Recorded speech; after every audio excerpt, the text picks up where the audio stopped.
There's a lot of effort and skepticism put into trying to say Christianity's wrong. Mm-hmm. Mm-hmm. A lot of those people would not put the same effort into any other religion or into any other context.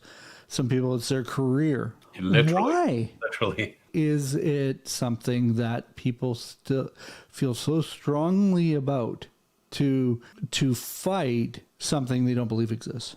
Yeah.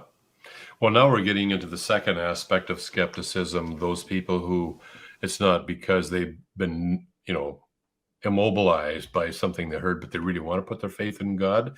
We're getting to the second aspect of skepticism where I notice that they're more skeptical of the things that they don't want to believe, but not so skeptical of the everyday things that they want to believe or that are necessary to make it through the day. Now, I've been in discussions of faith for literally probably, more than 40 years. And most of that on university campuses. And I have noticed that you will get people talking, you'll find arguments or objections to, say, Hinduism or Buddhism or Islam or Shintoism, but nothing.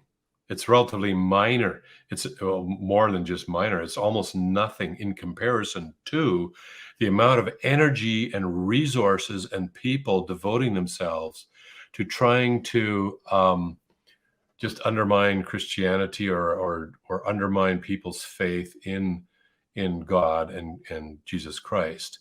So why is that? There's at least two reasons here. Number one is that, and this is the simple, fast one, and then we'll get into the second reason, which strikes more to the human heart.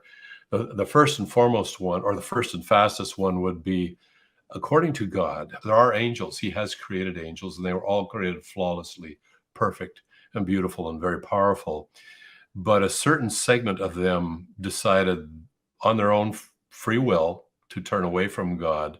And the chiefest of them is known as Satan.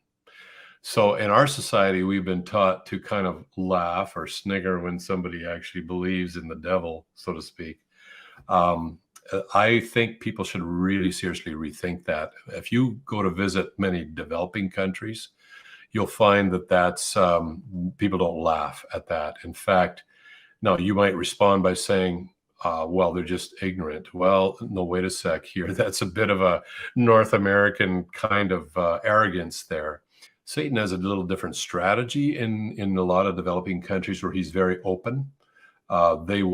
Many people will be able to recount like horrific things we have run into. Let's call it supernatural opposition in certain countries where things occur in front of large crowds, just blatant evil and supernatural.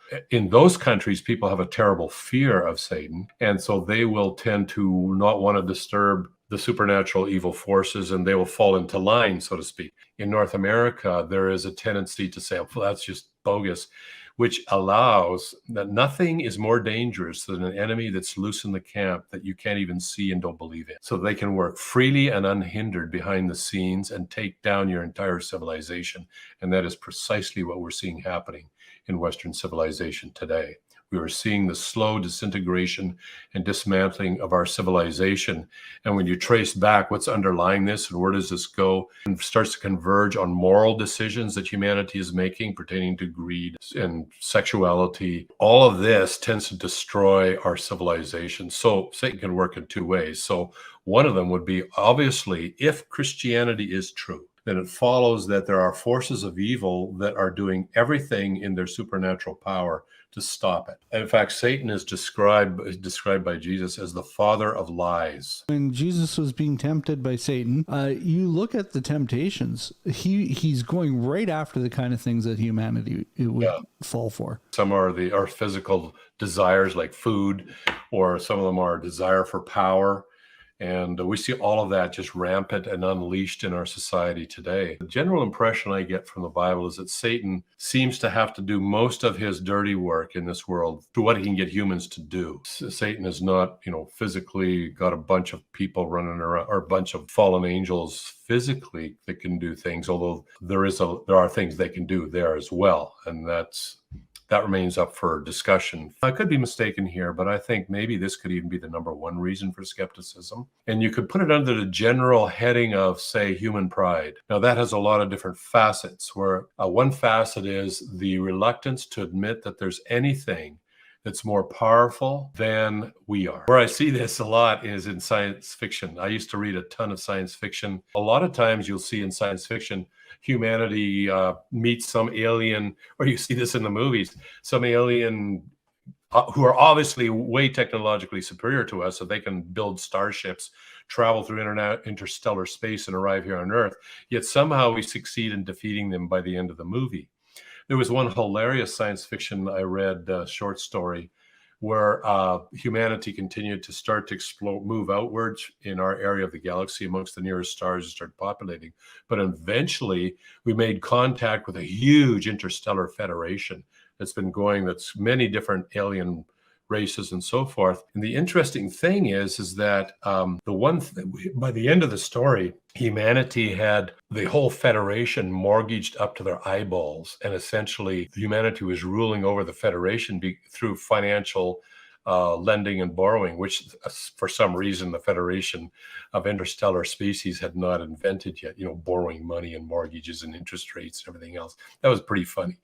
But in general, you see this human pride. We want to feel that humanity is the top of the evolutionary pecking order. We are the greatest. And so the idea of a God threatens us. We don't like to be beholden to some vastly superior either alien race or ultimately God himself. And so there's a psychological resistance to anything that's greater than us. We want to be the God, so to speak. There's this God complex within humanity. You see it everywhere. We make up our own morals now. You see that rampant in our culture today. We feel that no God has the right to tell us, whether we can, what we do with our sexuality or greed, war, all these sorts of things. So it's just a natural part of human nature that we want to call the shots. So moving from God, who threatens our God complex, we can become our own God, so to speak, but we do need some sort of system, and it's got to be a human system. We want control of that human government. We want a so-called democracy where we can vote people in and out. So